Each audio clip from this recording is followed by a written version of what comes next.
Okay.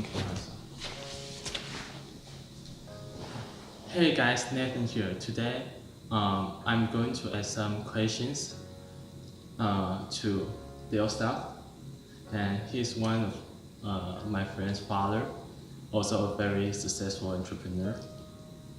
Would you introduce yourself? Sure. I'm Dale Stott, MD. I'm a medical doctor specializing in anesthesiology and interventional pain management. I deal mostly with spinal diagnostics, identifying pain sources and trying to eliminate them. So, I believe you guys have seen a lot of entrepreneurs, maybe on TED Talk or on the other stage, that are talking about how to become successful.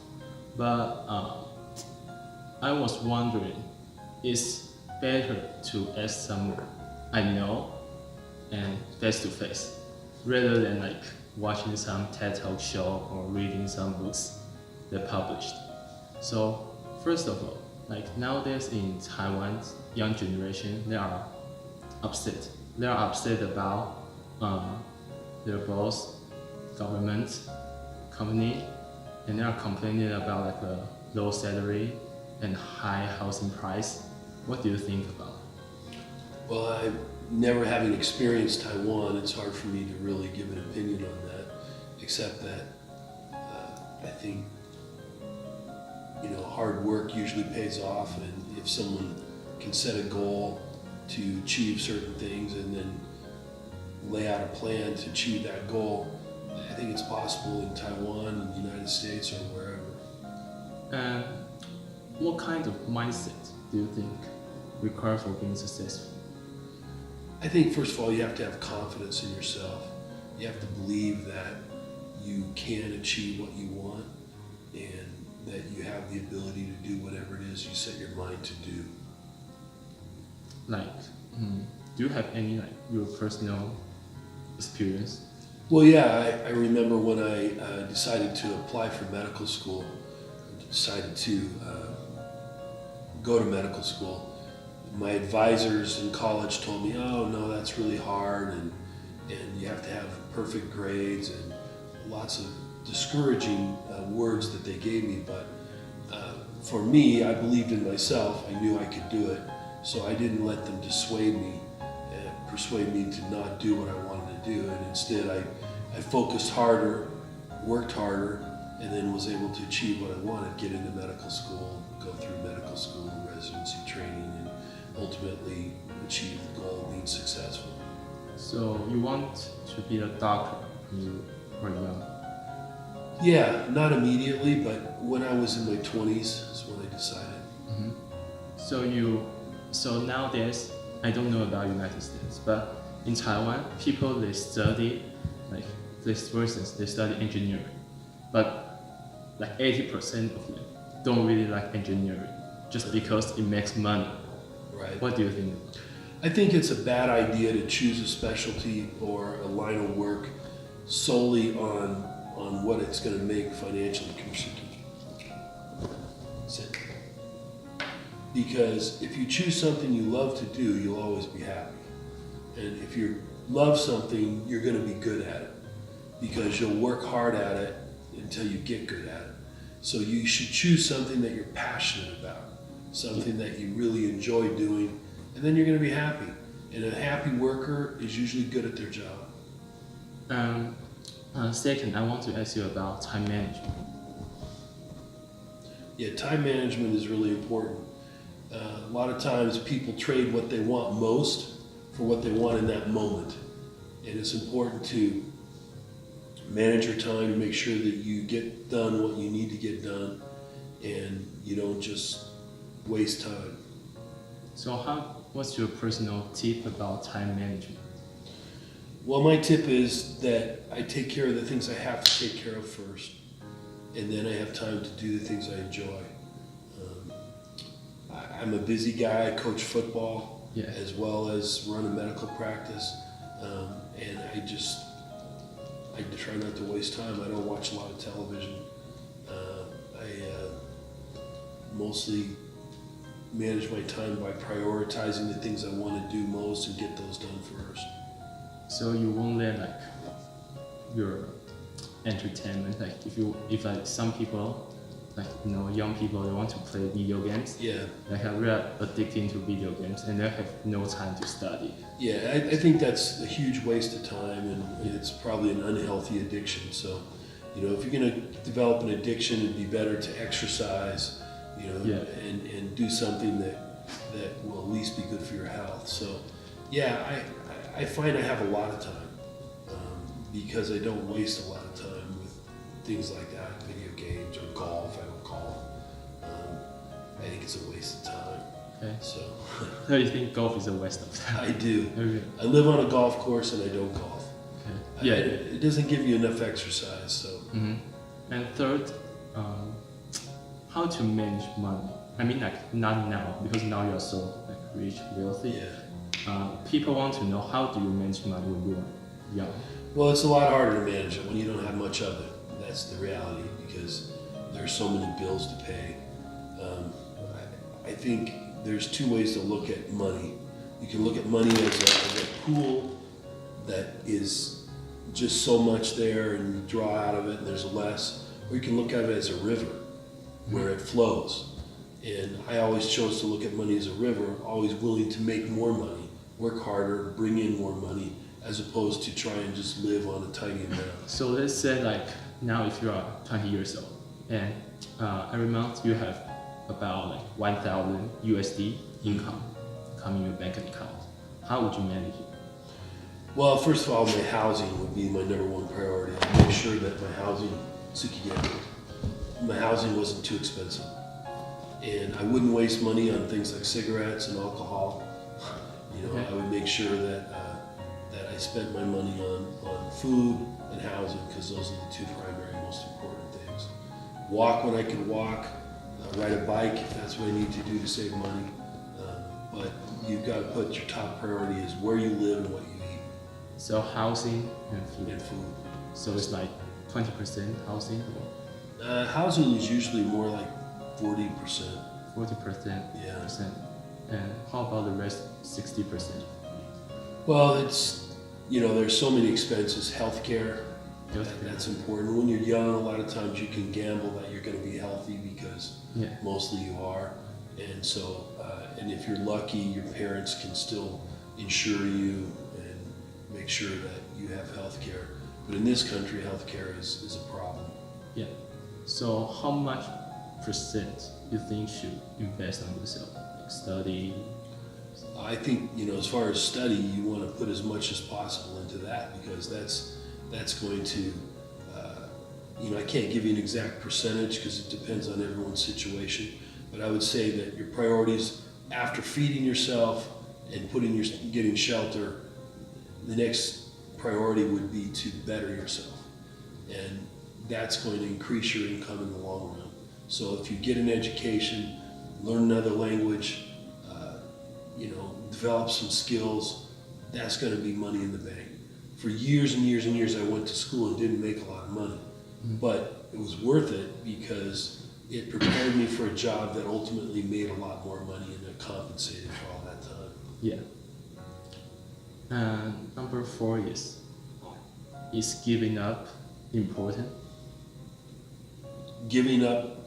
Because successful people, they always tell their audience, don't give up. But sometimes you have to give up. I think that there's always room for reevaluating your goals. You may have realized that you set an unrealistic goal, that maybe you no longer want the same things that you wanted when you started, and it's okay to change course. But as far as just giving up, if it's really something you want, you don't give up, unless it just makes no sense. It's like, so for instance, like when you were a child, you want to be like a football player in NFL, but then you realize maybe your physical condition is not enough to reach that kind of level, so you change your goal.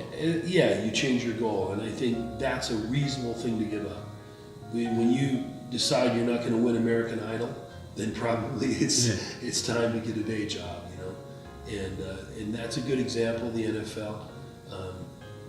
you have to reevaluate. That doesn't mean you can't play football, but maybe you're going to have to be at a different level, semi-pro or club team. But yeah, if you not everybody can make their living doing that. So I think it's important to set realistic goals. And as you recognize that you're not capable of certain things, then reevaluate it. Changing your plan is reasonable and smart. So giving up is crucial at some point. Sometimes giving up is crucial. Yeah, that's true. In Asia, a lot of people they worship Steve Jobs, the founder of Apple, and they say like Steve Jobs, he dropped out of college, Harvard, so I can do that too, because he dropped out, he's success, and he skipped course, and he found his like interest, and he do what he wants. Do you think? Well, I think there's certain people that have certain sets of skills that they can achieve without going to college. There are people that are successful like that. You can point to those people and use them as an example, but the truth of the matter is they're the exception rather than the rule.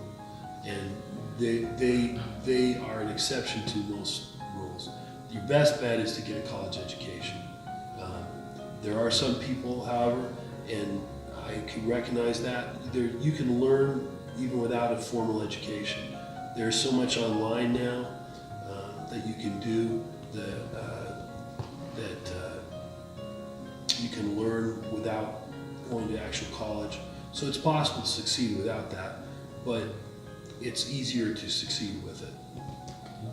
And next, I want to ask about like,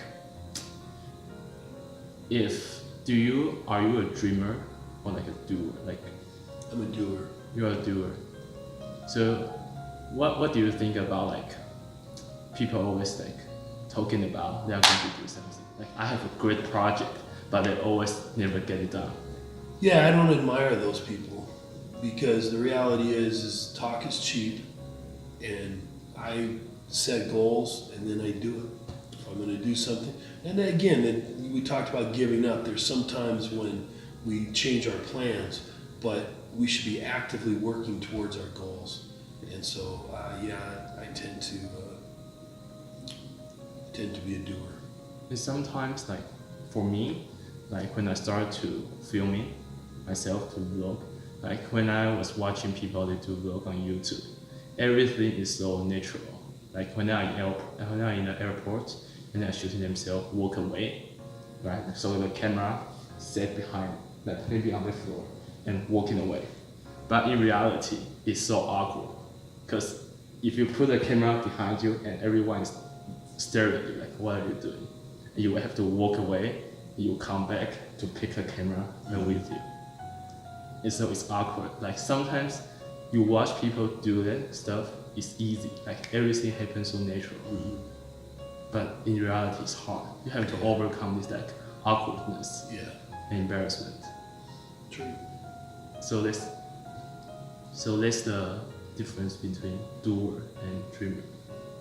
Well, I mean, I think the difference between doer and dreamers are people that are doers don't just talk about things; they get them done. I mean, that's the main thing. And I think they have more drive than the person that just talks about things.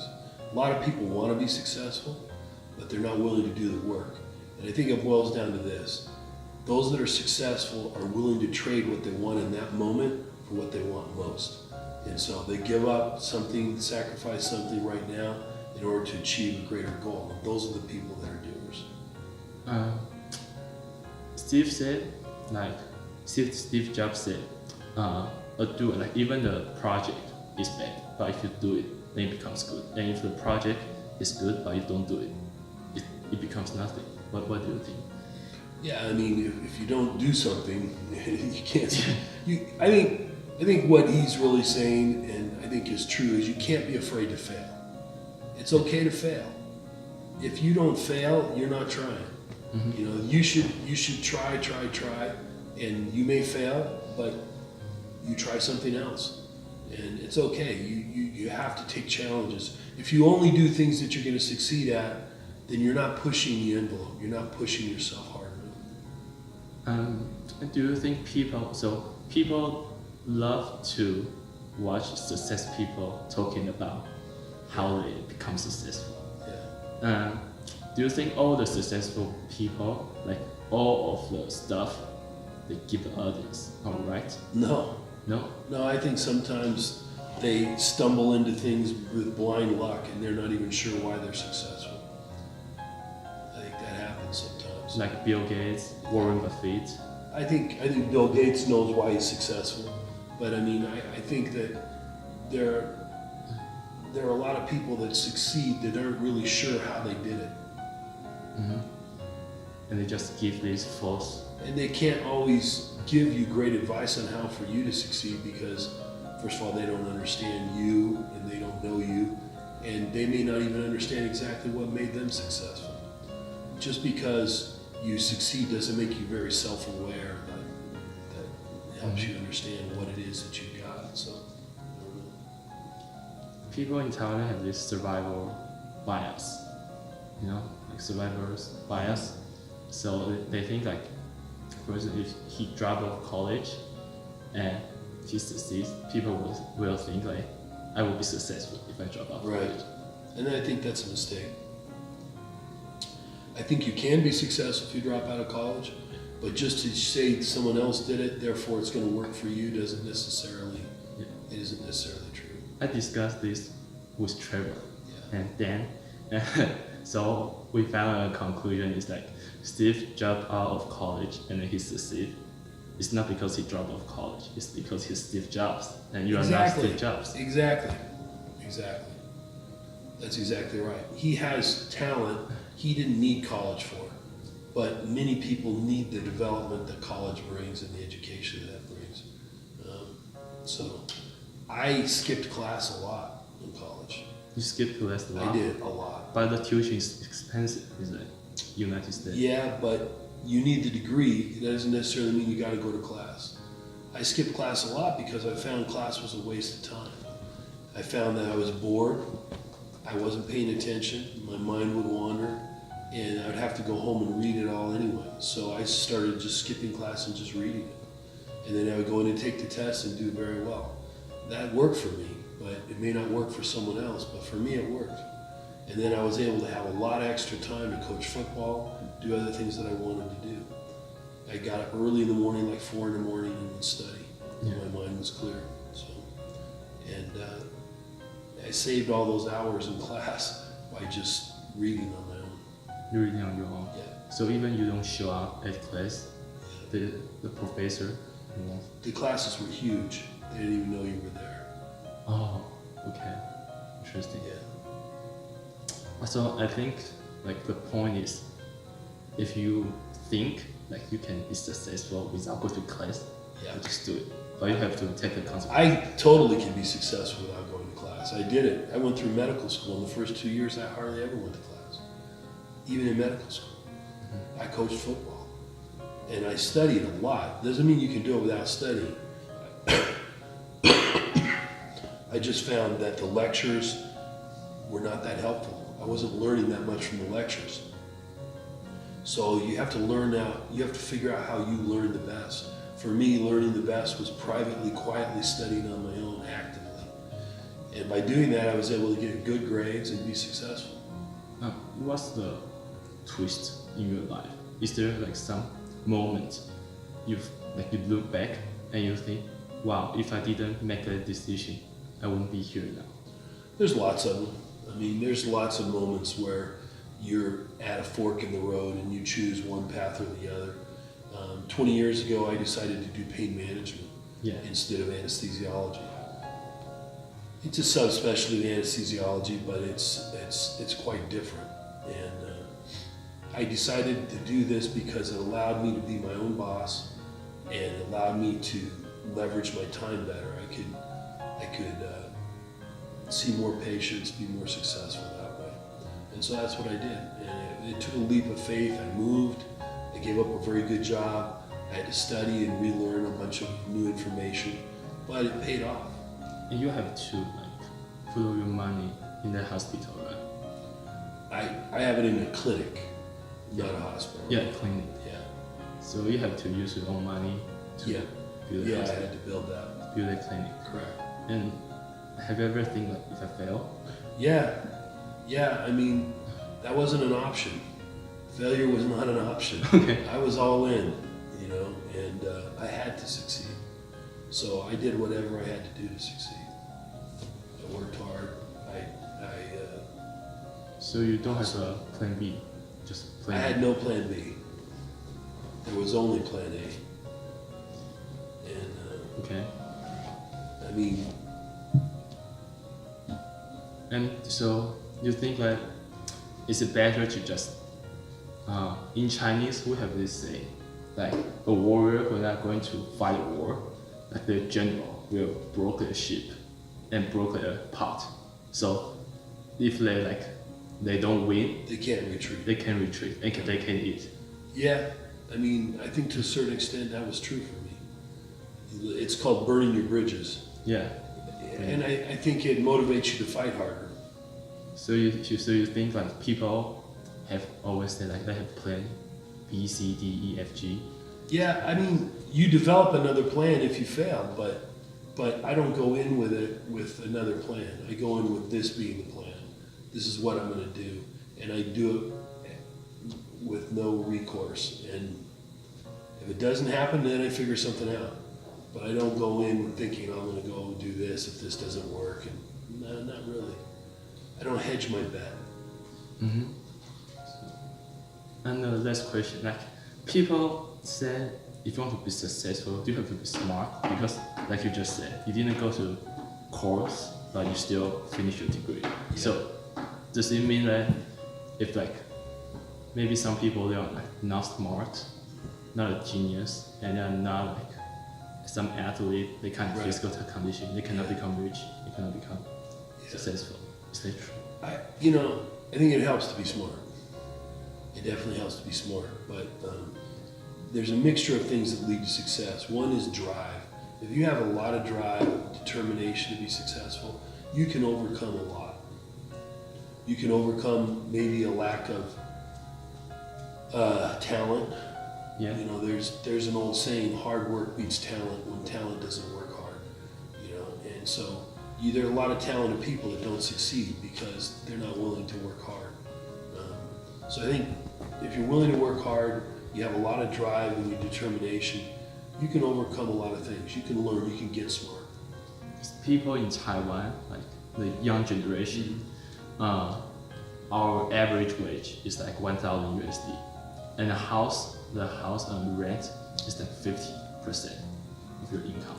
So people think they cannot go up, like they want to go up, but it's hard because like every day they work like 10 hours, and when they come back home, it's almost like 9 p.m. Yeah, or 10 p.m. tired. And you have to do your own thing. And if you want to like go up, you have to like study. You have to like study, right? Right. Yeah. Like you don't even have the time to like study. Here's what I did. I took time when you wouldn't expect there to be time. I would, as you rode on a bus, I would be studying. I'd be listening to a tape. I'd be reading. I wouldn't waste time. You have 10 minutes between class, you study.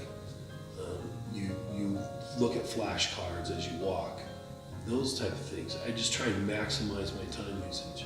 Don't waste time. So you are, I know your family, like you are not rich, right? They're like normal family. They are from Trevor too. Yeah.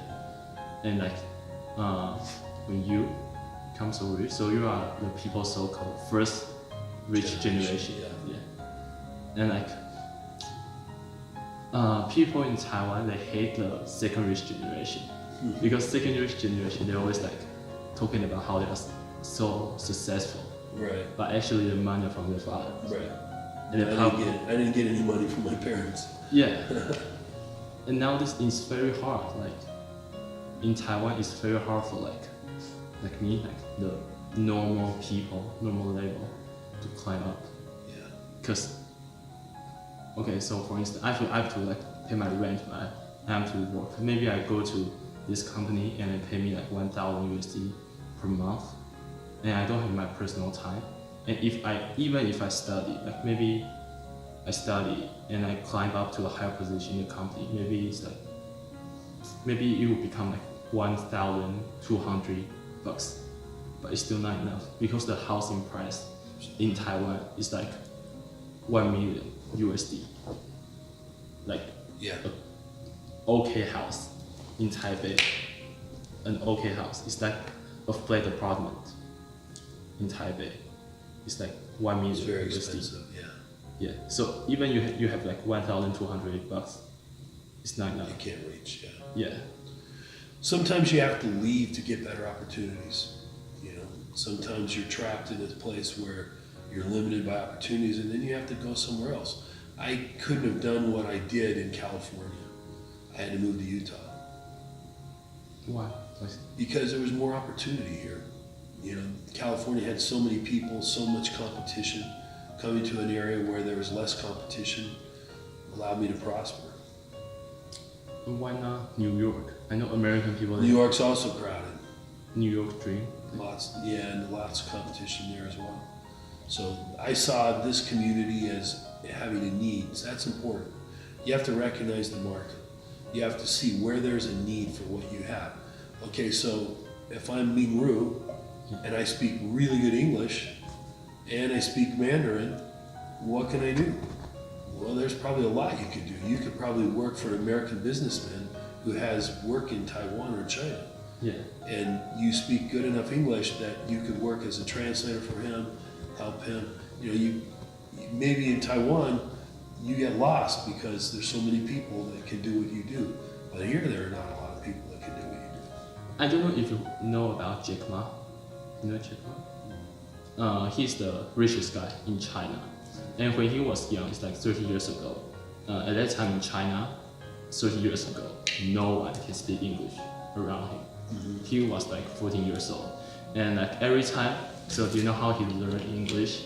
Every time there's a foreigner, like tourist group, Yeah. come to China, and when they're in the park, like Jack Ma will like walk to them and speak English with them and free guide them like through the spots, things like that. And he will learn English from the tourist group. So he had a lot of drive, Yeah, determination, and he's ingenious because he's willing to sacrifice. Instead of making money, he was willing to be a free tour guide, but he was learning something. His income was English. He was learning English. and he said like he can think different because he learned a lot of information about foreigners. 30 years ago in China, it's very hard for a 14 years old kid to speak with foreigners. Sure. And like he made a friend, Australian family. They gave him the money to support his like, college degree, and finally he becomes successful. Yeah. So like sometimes he said you just have to have the guts to do it, Yeah, like get shit done. that's exactly right.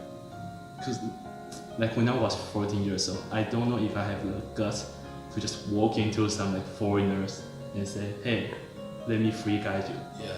But he did. So he said that's why he becomes successful. It's good. So you think it's the guts? I think guts that's one word for it.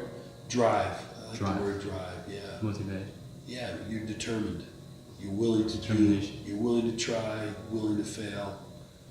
But you're gonna try, You're gonna try. and you're gonna keep trying. You're gonna keep trying, no matter what. Yeah. And I mean, when you say it's important to give up, I think it's important to adapt is the right word. Really not give up, Adapt. but adapt. Like it's like trying to go through a maze. You can't get in this door, walk around, go through another door. But you're still working your way to the goal. And that's, it's not really giving up, it's redirecting and adapting. So have you thought about being a football player when you were young? Because you like Yeah, I was a football player when I was young, but I didn't want to play in the NFL. That wasn't my goal. I just loved the game. So football and doctor. Yeah, and I did both. You did both. I own a football team. Mm-hmm. I coach and I'm a doctor. I liked them both, so I did them both. And and you can do that. You can do more than one thing. So one of them, you know, I don't make money at, Yeah. and the other one I do. And the one that I make money at helps sponsor the other one. So it's not like if I'm interested into something, then I have to make money out. Exactly. Let's say you love music, but you may not be able to be the next Beatles. You know, it doesn't mean you can't play music. You may not make a lot of money at it, but you can still do something you love. You may have to do something else that makes money, but To support your interest. right. Right.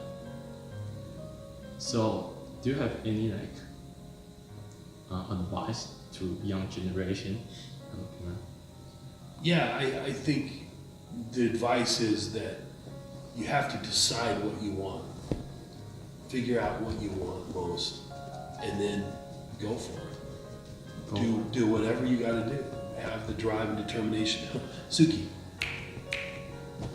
and don't be detoured if that's something you really want. But I think the hard thing is figuring out what you want. Yeah. It's very hard. Like, I met Trevor online through a language exchange website, right?